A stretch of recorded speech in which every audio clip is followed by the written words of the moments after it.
갈라디아서 5장 1절에서 6절까지 교독하겠습니다.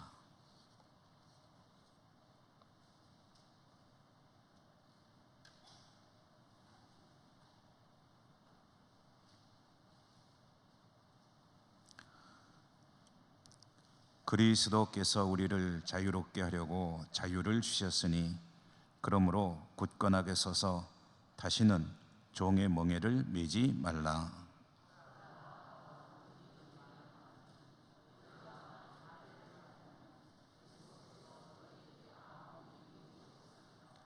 내가 할례를 받는 각 사람에게 다시 증언하노니 그는 율법 전체를 행할 의무를 가진 자라.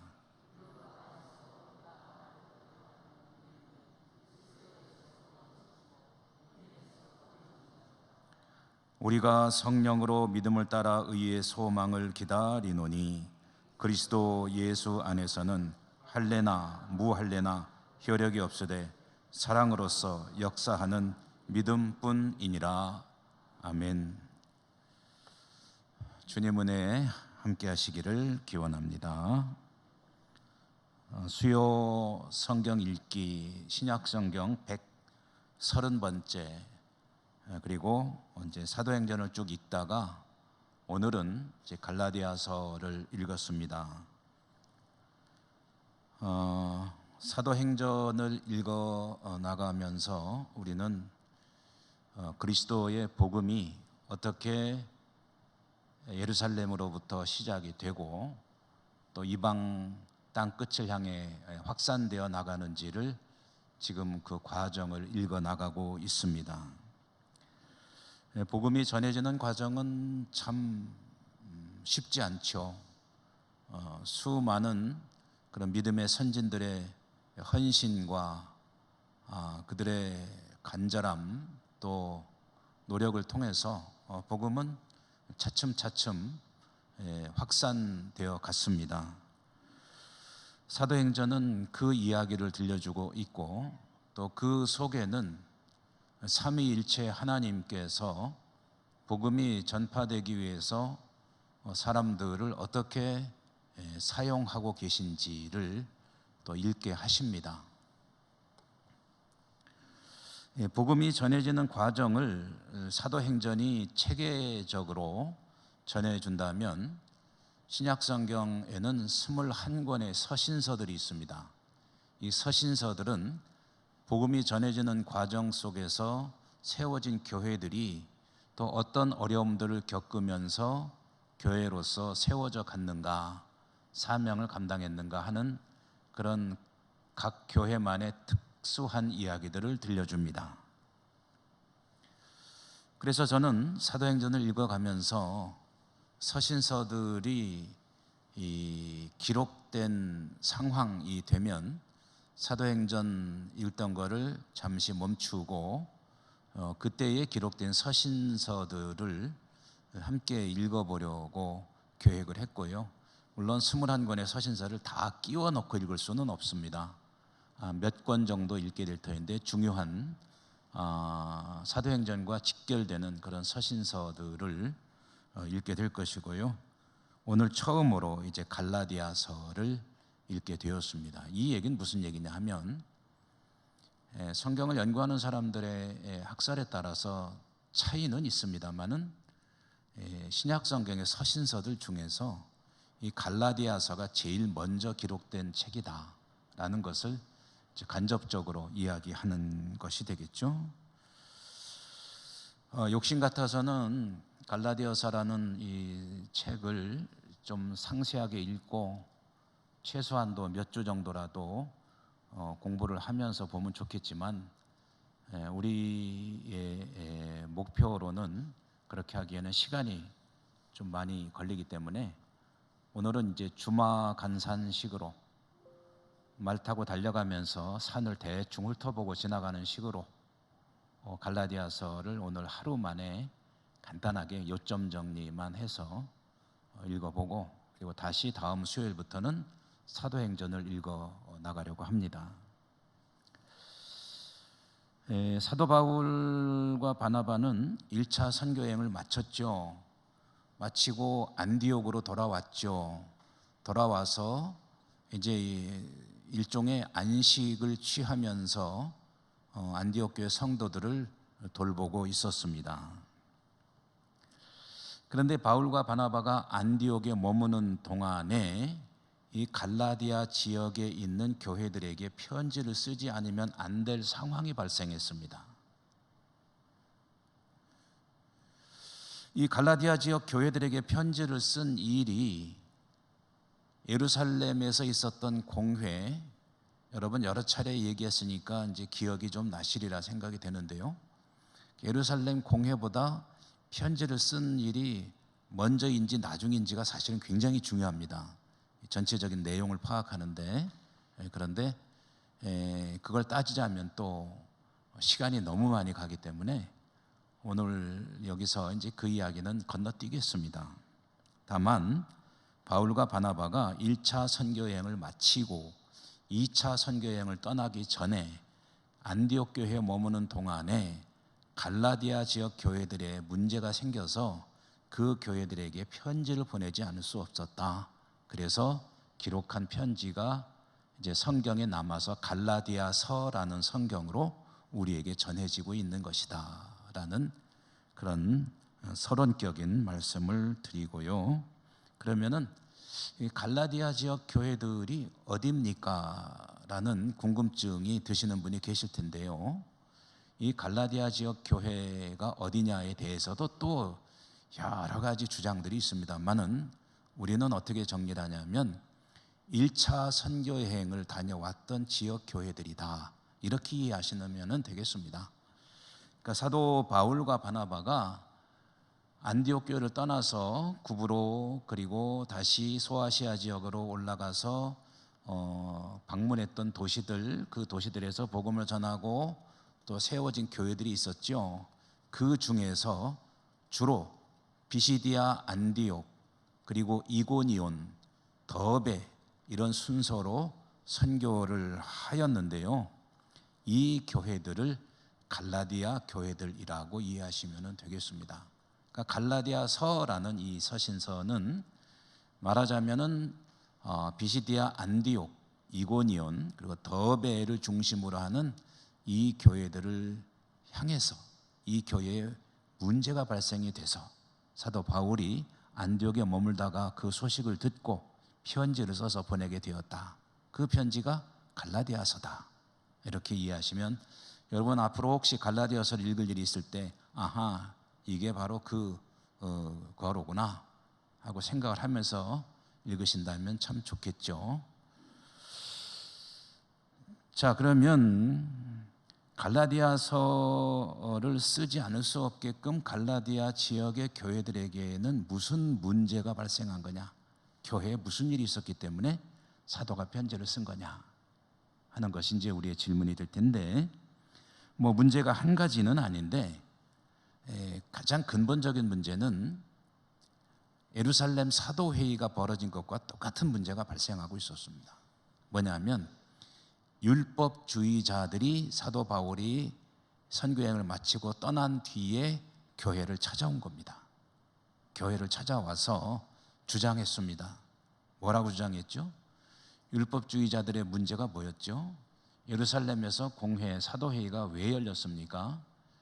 사도 바울은 다니면서 십자가와 부활의 복음을 전했는데 율법주의자들이 와가지고 예루살렘에서 온 사람들이 예수만 믿어서 십자가의 그 복음만 가지고 구원받는 게 아니고 예수를 믿는 것도 중요하지만 할례를 받고 율법을 지켜야 구원받는다 라고 가르친 거죠. 그게 이제 안디옥 교회에서 문제가 돼가지고 교회가 이거는 우리가 어떻게 할 문제가 아니라 예루살렘의 사도들에게 물어봐야 되겠다 해서 사람을 보내서 예루살렘에서 회의가 열렸다라는 이야기 조금씩이라도 기억이 나시죠? 근데 그 일이 이 갈라디아 지역 교회들에도 똑같이 일어났다, 그런 얘기입니다. 말하자면 예수님으로는 불충분하다. 거기에 할례와 율법 준수가 더해져야 구원받는다는 율법주의적인 이 믿음, 율법주의자들의 주장, 이것이 갈라디아 교회들을 오염시키고 있었다. 안디옥 교회 성도들이 이 문제로 혼선을 겪었듯이 갈라디아 지역 교회들이 혼선을 겪는 것은 불보듯 뻔한 일이었습니다. 홍역을 앓고 있었죠. 근데 여러분, 여기에서 이제 한 가지 우리가 생각해 볼 것은, 이 유대주의자들이 들어와 가지고 교회에 와서 그런 주장을 할 때, 그러면은 이 갈라디아 교회 성도들은 그 주장을 그대로 받아들였느냐 하면은 어땠을 것 같습니까? 여러분, 혹시 우리 교회를 예를 들어 보죠. 어떤 사람들이 와가지고 예수만 믿어서는 구원 못 받습니다, 이것도 해야 됩니다 라고 주장을 한다면 여러분 어떻게 대응하시렵니까? 오늘날에는 성경도 있고 그러니까 그렇게 큰 문제가 되진 않겠죠. 그런 초대교회 때에는 성경도 없고 사도가 와서 전해준 복음 그거 듣고서 신앙생활을 하고 있는데, 율법주의자들이 와가지고 얘기를 하면은 상당히 권위가 있어 보이거든요. 이게 좀 간단한 문제가 아닙니다. 여러분 같으면 어떻게 대응하시겠어요? 만약 그러면은 무슨 소리 하는 거야? 성경에 봐, 성경에 보면 틀림없이 믿음으로 구원받는다고 했잖아, 물러가라 사탄아. 아무튼 야단쳐가지고 쫓아내 버리실 거죠? 혼동하실 분 한 분도 없으시죠?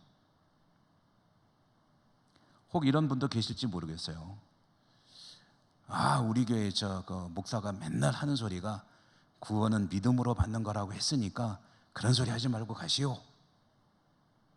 그랬더니 이 사람들이 뭐라 그러냐면요, 그 목사 엉터리야. 신학교나 제대로 나왔는지 몰라. 목사 임직 목사 자격증은 봤어? 이런 식으로 막 따지니까 갑자기 의심이 되는 거예요. 그런 일이 갈라디아 교회에서 벌어지고 있다는 얘기입니다. 그래서 이 교회들의 문제를 오늘 5가지로 이야기할 건데요, 그리고 5가지 문제를 어떻게 하냐면은 갈라디아서의 그 내용이 언급이 되고 있기 때문에 아는 겁니다. 그래서 성경을 좀 여러분 오늘 많이 읽을 거예요. 마음의 준비를 하시고.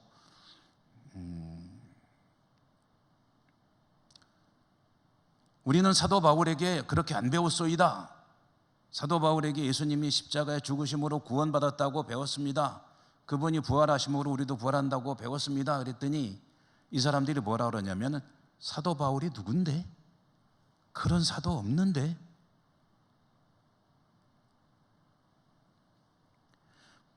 제가 옆에서 들은 건 아니지만 이렇게 얘기했을 게 틀림없습니다.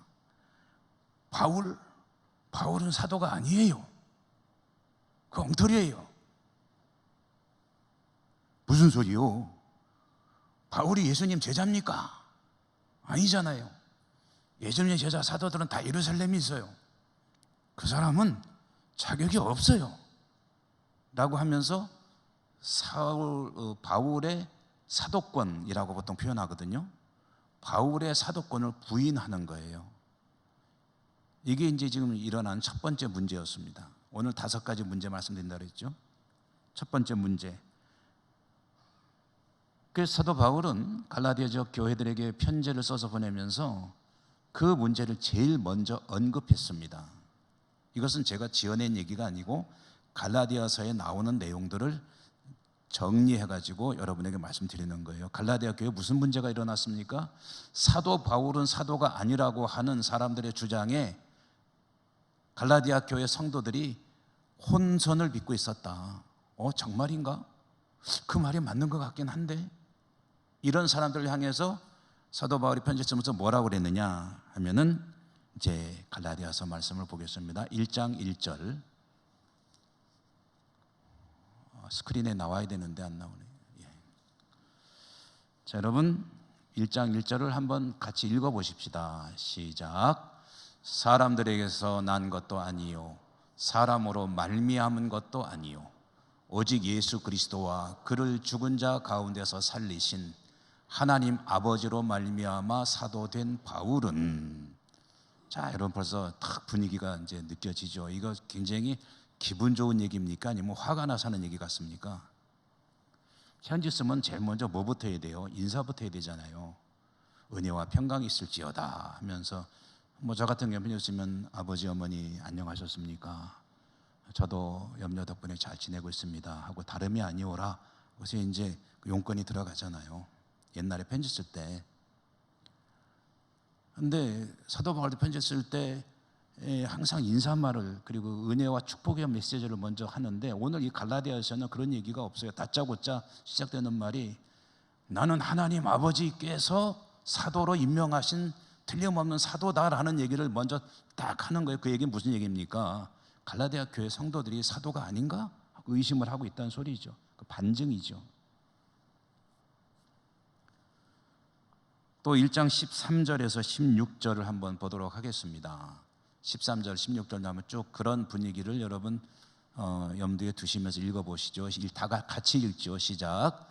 내가 이전에 유대교에 있을 때에 행한 일을 너희가 들었거니와 하나님의 교회를 심히 박해하여 멸하고 내가 내 동족 중 여러 연갑자보다 유대교를 지나치게 믿어 내 조상의 전통에 대하여 더욱 열심히 있었으나 그러나 내 어머니의 태로부터 나를 택정하시고 그의 은혜로 나를 부르신 이가 그의 아들을 이방에 전하기 위하여 그를 내 속에 나타내시기를 기뻐하셨을 때에 내가 곧 혈육과 의논하지 아니하고 아멘. 자, 여러분, 자 여기서 무슨 얘기입니까? 사도 바울이 사도가 아니야 그러니까 무슨 소리입니까? 그렇게 열심히 복음을 전하는데 야, 그 작자 얘기 못 들었어. 옛날에 말이야. 그 작자가 얼마나 교회를 핍박했던 사람인데 그 때문에 스데반 집사도 죽었죠. 교회가 풍지박산이 났잖아요. 근데 그게 어떻게 사도입니까? 그런 사람이 하니까 사도 바울이 뭐라 그런 거예요? 근데 맞아, 나 전에는 교회를 박해하던 자야. 그러나 내 어머니 태중에서부터 하나님이 나를 택하셨어요. 그래서 나를 이방인의 사도로 삼으신 사도예요 라고 갈라디아 성도들에게 이야기를 하는 대목이죠. 그리고 2장 9절 한 절도 보면은요, 2장 9절 한번 같이 또 읽죠. 시작. 또 기둥같이 여기는 야고보와 게바와 요한도 내게 주신 은혜를 알므로 나와 바나바에게 친교의 악수를 하였으니 우리는 이방인에게로 그들은 할례자에게로 가게 하려 함이라. 아멘. 자, 내가 예수님의 제자는 아니지만 예루살렘 교회 사도들 알죠? 야고보와 게바, 베드로와 요한 같은 사도들도 다 나랑 같이 교제하는 같은 사도예요. 그 사람들과 나의 차이가 뭐냐 하면은 나는 이방인에게로, 그 사람들은 할례자 곧 유대인들에게로 하나님께서 복음을 전하려고 택하신 사도라는 것만 다를 뿐 그들과 나는 똑같은 사도예요 라고 하면서 자신이 틀림없는 사도라는 사실을 갈라디아 성도들에게 이야기하고 있는 겁니다. 그러니까 이제 이 얘기는 여러분 뒤집어 얘기는 뭐예요? 갈라디아 교회에서 사도 바울의 사도됨, 그걸 보통 사도권이라고 이야기하는데요, 사도권이 지금 위기를 만나고 있다라는 것을 이 편지를 통해서 우리가 알 수가 있는 거죠. 자, 두 번째입니다. 두 번째로는 이제 문제가 뭐냐면 바울의 사도권 부인 문제 삼고 있는 게 첫 번째 문제가 되고 있었다면, 두 번째로는 이제 복음에 대한 복음이 이제 오염되고 있다는 거죠. 복음이 훼손되고 있습니다. 좀 전에 말씀드렸지만 사도 바울은 예수 그리스도의 십자가와 부활을 통해서 우리는 구원받고 영생으로 들어가게 됩니다 라는 사실을 전했는데, 그런데 이 율법주의자들이 와가지고 할례를 받아야 된다, 율법을 지켜야 된다라고 하니까 바울이 너무 마음이 화도 나고 그리고 속아 넘어가는 성도들이 너무 못마땅한 거죠. 사실은 그렇게 복음을 열심히 전했음에도 불구하고 와서 한마디 한다고 그 쉽사리 흔들리는 그 모습이 어찌 보면은 막 짜증이 나는 거죠. 그래서 1장 6절에서 이렇게 말을 합니다. 1장 6절 같이 한번 읽어보죠. 시작. 그리스도의 은혜로 너희를 부르신 이를 이같이 속히 떠나 다른 복음을 따르는 것을 내가 이상하게 여기노라. 아멘. 이같이 속히 복음을 떠나서 다른 복음이라고 그랬습니다. 그러니까 다른 복음이니까 예수 그리스도의 복음이 아닌 다른 것을 복음인 줄 알고 그것을 따라가고 있는데, 이렇게 신속하게 배를 갈아타듯이 갈아타는 그 모습을 보니까 내가 도대체 이해가 안 간다. 어찌 그럴 수가 있느냐.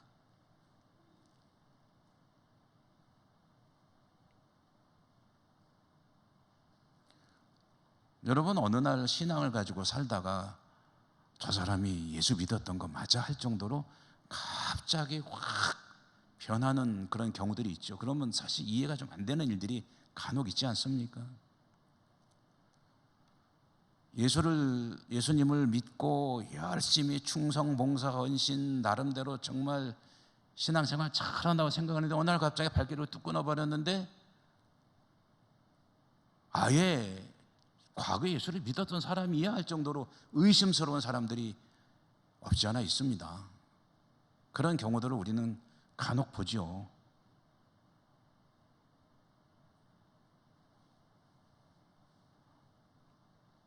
갈라디아 성도들이 모습이 다는 아니었겠지만 속히 복음을 떠나는 것을 내가 이상하게 여기노라.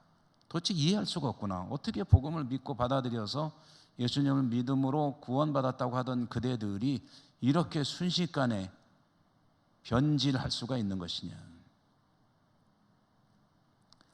내가 그대들에게 전한 복음이야말로 진정한 복음인데, 1장 11절 12절 말씀도 한번 보겠습니다. 1절 시작. 형제들아, 내가 너희에게 알게 하노니 내가 전한 복음은 사람의 뜻을 따라 된 것이 아니니라. 이는 내가 사람에게서 받은 것도 아니요 배운 것도 아니요 오직 예수 그리스도의 계시로 말미암은 것이라. 아멘. 그러니까 예수 그리스도로부터 받은 계시의 복음은 내가 너에게 전한 복음 그것뿐이지, 거기에 다른 것들이 끼어들면 그거는 오염된 거예요. 훼손된 것이다 라는 이야기를 하는 거죠. 율법이 거기서 왜 나와? 할례가 왜 나와? 거기서 할례가 구원과 무슨 상관이 있는데, 율법이 무슨 상관이 있는데, 구원은 오직 믿음으로, 그것은 그리스도께서 나에게 전해주신, 직접 전해주신 복음인데 왜 그런 걸 가지고 혼동하고 그쪽으로 쏠리고 있느냐. 도대체 이해를 할 수가 없구나 라는 이야기를 이 갈라디아서에서 다루고 있는 거고요. 세 번째, 다 연관은 됩니다. 근본은 율법주의라고 그랬죠. 다 연관되는 이야기인데, 갈라디아서에 나오는 내용들을 중심으로 해서 또 한 가지 세 번째 문제를 추려보면, 할례나 율법이 아니라 오직 믿음으로 구원받는다는 것을 강조할 수밖에 없겠죠. 갈라디아서 내용을 읽어보면 믿음의 서신 갈라디아서, 어찌 보면 로마서가 믿음을 강조하는 책이라고 하지만은 그것보다 조금 더 거친 듯하면서 원색적인 듯하면서 믿음을 강조하는 책이 갈라디아서라고 할 수가 있습니다. 왜냐? 여기는 지금 치열한 영적인 전쟁이 벌어지고 있는 것이거든요. 그래서 전체가 다 믿음을 강조하는 내용이지만 한두 군데만 찾아보면 2장 16절을 한번 읽어봐야 되겠습니다. 2장 16절 읽습니다. 시작. 사람이 의롭게 되는 것은 율법의 행위로 말미암음이 아니요 오직 예수 그리스도를 믿음으로 말미암는 줄 알므로 우리도 그리스도 예수를 믿나니 이는 우리가 율법의 행위로서가 아니고 그리스도를 믿음으로써 의롭다 함을 얻으려 함이라. 율법의 행위로서는 의롭다 함을 얻을 육체가 없느니라. 아멘. 그러니까 벌써 이제 그 사도 바울이 하려고 하는 이야기가 이 2장 16절에 아주 그 핵심이 드러나 있죠. 그리고 아주 유명한 20절과 21절도 한번 같이 읽어보겠습니다. 20절과 21절 읽습니다. 시작. 내가 그리스도와 함께 십자가에 못 박혔나니 그런즉 이제는 내가 사는 것이 아니요 오직 내 안에 사시는 것이라.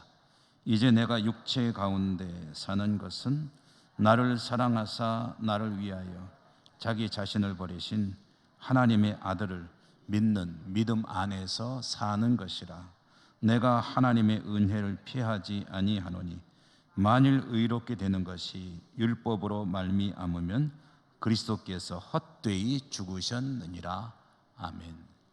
율법으로 구원받는다 그러면 예수님은 왜 죽었지? 십자가가 무슨 필요가 있노? 그 얘기를 꺼낸 거죠. 3장 11절까지 한 번 더 읽어봅니다. 3장 11절 읽습니다. 시작. 또 하나님 앞에서 아무도 율법으로 말미암아 의롭게 되지 못할 것이 분명하니 이는 의인은 믿음으로 살리라 하였음이라. 아멘. 자, 믿음으로 구원받는 겁니다. 헷갈리지 마십시오. 혼동하지 마십시오. 흔들리지 마십시오. 그 다음에 네 번째입니다. 문제. 네 번째는 이와 같이 믿음을 가지고 살아갈 수 있는 그 은혜 은사는 성령께서 주시는 것이니 성령 안에서 살아야 할 것입니다 라는 이야기를 이제 또 강조합니다. 성령 안에서 살아야 합니다.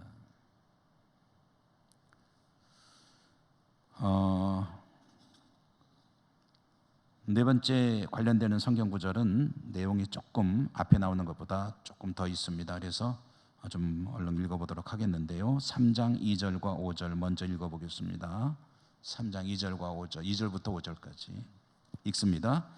내가 너희에게서 다만 이것을 알려 하노니 너희가 성령을 받은 것이 율법의 행위로냐 혹은 듣고 믿음으로냐. 너희가 이같이 어리석으냐. 성령으로 시작하였다가 이제는 육체로 마치겠느냐. 너희가 이같이 많은 괴로움을 헛되이 받았느냐. 과연 헛되냐. 너희에게 성령을 주시고 너희 가운데서 능력을 행하시는 이의 일이 율법의 행위에서냐 혹은 듣고 믿음에서냐. 아멘. 그러면서 이제 성령 안에서 살아야 된다는 것을 강조하는데요. 5장 16절에서 18절까지 말씀도 한번 읽어보도록 하겠습니다. 읽습니다. 내가 이르노니 너희는 성령을 따라 행하라. 그리하면 육체의 욕심을 이루지 아니하리라. 육체의 소욕은 성령을 거스르고 성령은 육체를 거스르나니 이 둘이 서로 대적하므로 너희가 원하는 것을 하지 못하게 하려 함이니라. 너희가 만일 성령의 인도하시는 바가 되면 율법 아래에 있지 아니하리라. 아멘.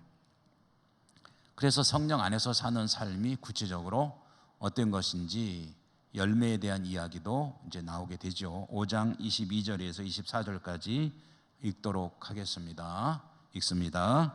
오직 성령의 열매는 사랑과 희락과 화평과 오래 참음과 자비와 양선과 충성과 온유와 절제니 이 같은 것을 금지할 법이 없느니라. 그리스도 예수의 사람들은 육체와 함께 그 정욕과 탐심을 십자가에 못 박았느니라. 아멘. 성령의 열매는 이와 같은 것들이니 그대들이 이런 열매를 맺고 있는지를 살펴보시오 하는 뜻에서 이렇게 이야기를 했고요. 또 네 번째 성령으로 사시오라는 이런 권면에 또 한 부분 하나 읽겠는데 6장 7절에서 9절까지입니다. 6장 7절에서 9절까지 읽습니다. 시작. 스스로 속이지 말라.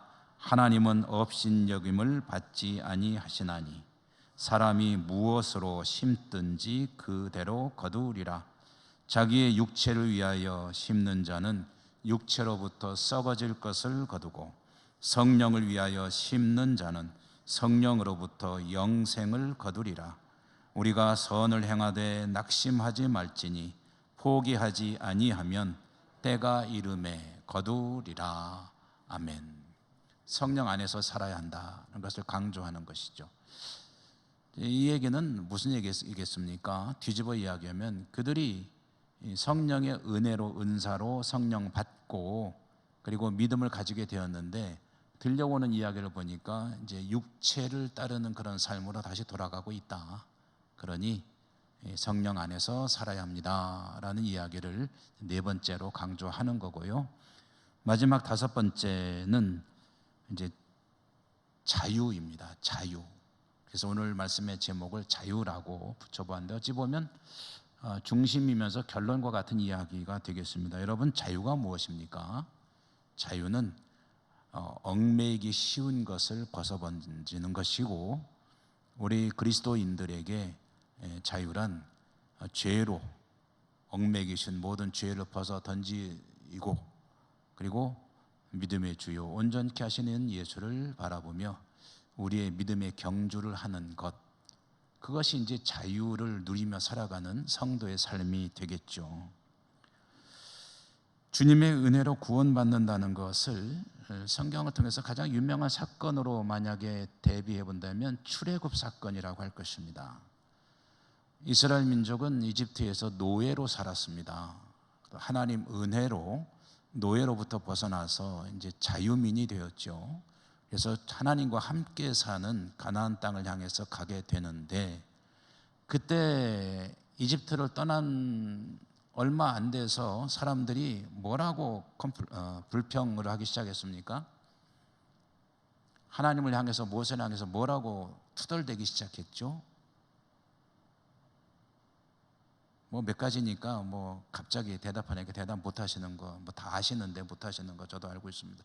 그런데 이제 그때 이제 물 없다고 투덜댔죠. 먹을 거 없다고 투덜댔죠. 힘들다고 투덜댔죠. 그러면서 또 먹을 거 주니까 뭐라고 투덜댔어요? 양념이 시원찮다고 투덜댔죠. 아이고, 조미료도 없고 말이야. 우리가 이집트에 살 때는 몸은 좀 고단했지만 음식은 괜찮았는데 하면서 이집트로 돌아갑시다.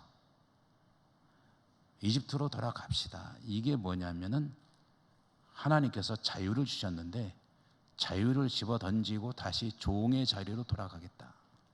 지금 그 이야기입니다. 죄의 종으로 살다가 하나님의 자녀, 자유민으로 거듭나게 되었다. 뭐로부터 해방되는 겁니까? 요즘에 자주 말씀드리는 두려움으로부터 해방되는 것이 구원이고, 그 죄로부터 벗어나는 것 구원, 죽음의 공포로부터 벗어나고 그 어떤 것이든지 나를 얽어매는 그 모든 것으로부터 해방되는 것이 자유죠. 그 자유가 구원이고, 주의 영이 계신 곳에 뭐가 있다고요? 자유가 있습니다. 자유가. 그러니까 성령으로 살아가는 사람은 자유를 누리며 살아가는 사람인데, 여러분 스스로를 돌아볼 때 100% 자유인은 사실은 뭐 찾기가 쉽진 않을 거예요. 우리 주님은 자유인이시지만, 그런데 과연 과거의 나와 비교했을 때 믿음으로 사는 내가 얼마나 자유를 누리며 살아가고 있는지 돌아보는 것은 필요합니다. 나는 얼마나 모든 억압으로부터, 모든 죄로부터, 모든 구속으로부터, 두려움으로부터, 근심, 걱정, 염려로부터 자유를 누리며 살아가고 있는가? 그 자유를 충분히 누리며 살아가고 있다면 구원받은 백성이기를 잘 살아가고 있는 거죠. 그런데 예수 믿기 전이나 지금이나 똑같이 걱정하는 거는 별로 변한 것도 없고, 무서운 것도 별로 변화도 없고, 욕구, 욕망에도 별로 변화가 없고, 별로 변한 게 없이 그냥 뭔가 번잡한 생각과 세속적인 욕구와 이런 것들로 가득 차 살아가고 자유를 누리지 못하고 있다면, 그렇다면 구원받은 하나님 백성이라고 할 수 있겠느냐? 5장 1절 한번 같이 보실까요? 5장 1절 읽습니다. 시작. 그리스도께서 우리를 자유롭게 하려고 자유를 주셨으니 그러므로 굳건하게 서서 다시는 종의 멍에를 매지 말라. 아멘. 종의 멍에를 향해서 자꾸 돌아가는 이들이 있기 때문에 사도 바울은 자유를 우리 주님께서 주시려고 십자가에 죽으셨는데 그 자유를 하찮게 여기고 발로 걷어차고 다시 종의 자리가 좋다고, 거기가 그래도 더 나은 것 같아, 돌아가고 있다면 그것은 참으로 문제가 아니겠느냐.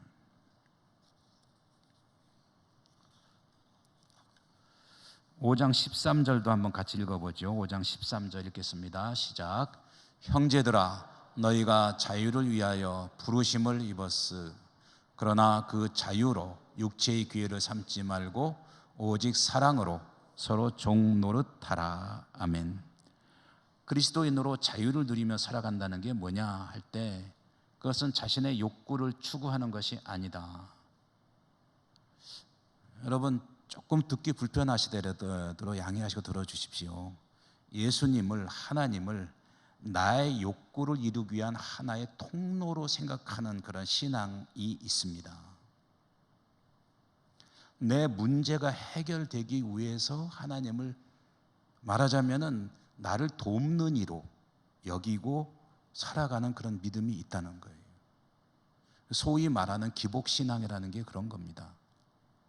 근데 그거는 신앙이 아니에요. 그리고 그런 신앙은 과거에 우리 한민족의 전통적인 종교였었던 그런 무속신앙과 본질적으로 다를 게 없습니다. 무속신앙이 뭡니까? 귀신들이 화나면 안 되니까 살살 달래가지고 내 삶에 평화가 안 깨지고 내가 형통하고 잘 살아가는 것, 그걸 위해서 귀신들을 달래야 되면 달래고 비위로 맞추려면 비위로 좀 맞춰주고, 이게 이제 무속신앙의 요점이거든요. 근데 예수 그리스도를 믿고 살아가는 것의 주 목적이, 중심이 거기에 있다고 한다면 그거와 뭐가 다르냐? 예수님이 주시려고 하는 건 그게 아닌데, 예수님이 주시는 건 뭐라고요? 천국입니다. 하나님의 나라. 주님과 함께 이 땅을 살든 이 땅의 삶이 끝나든 영원히 더불어 함께 살아가는 하나님의 자녀로서 살아가는 그 삶의 자리로 돌아가는 것, 그게 천국이거든요. 그거를 주려고 하시는 건데, 근데 그거는 관심이 덜하고 오직 내가 추구하는 목표가 있다. 그것을 위해서 하나님 날 도와주셔야 되는데 이러시면 곤란한데 왜 그렇게 안 도와주세요? 내가 그렇게 열심히 교회 가서 일하고 봉사하고 기도하고 하는데 왜 안 도와주시는 거예요 도대체? 이제 이런 컬러로 이제 가게 되는, 그게 이제 종의 멍에를 다시 매는 겁니다. 하나님이 우리에게 주시는 것은 자유함입니다. 자유함의 실체는 뭐냐면 모든 두려움이 안 되는 것이고, 모든 염려가 아닌 것이고, 걱정 근심이 아닌 것이고. 왜냐? 하나님을 믿기 때문에. 그 믿음의 은사를 어떻게 가질 수 있느냐? 성령님이 우리에게 주신단 말이죠. 그래서 그 성령님 인도하심에 따라 살아가야 한다라는 이야기를 또 하는 거죠. 여러분, 주님께서 우리에게 주시는 천국을 또 다른 표현으로 할 때 자유입니다. 자유. 모든 얽매기 쉬운 것으로부터, 모든 죄로부터, 모두 우리의 삶을 억압하는 것으로부터 자유를 얻고 그리스도와 함께 천국을 살아가는 그런 복된 인생, 그렇게 살아야 될 거 아닙니까? 라고 사도 바울이 갈라디아 성도들에게 이야기하고요, 그 이야기를 가장 잘 나타내주는 구절 하나만 읽고 마치겠습니다. 2장 20절 아까 읽었는데 한 번 더 읽겠습니다. 2장 20절 읽습니다. 시작.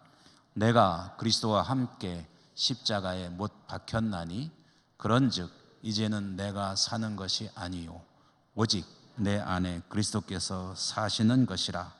이제 내가 육체 가운데 사는 것은 나를 사랑하사 나를 위하여 자기 자신을 버리신 하나님의 아들을 믿는 믿음 안에서 사는 것이라. 아멘.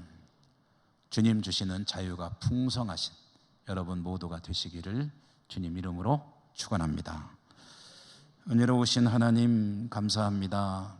사도행전을 읽어 나가던 중 오늘 또 갈라디아서를 잠시 훑어보듯이 읽어보았습니다. 저희들의 삶 가운데 주님 주시는 자유가 풍성할 수 있기를 원합니다. 성령님 인도하심에 따라 승리하는 저희 모두가 되게 하여 주시옵소서. 예수님 이름으로 감사하고 기도드립니다. 아멘. 찬송가 261장입니다.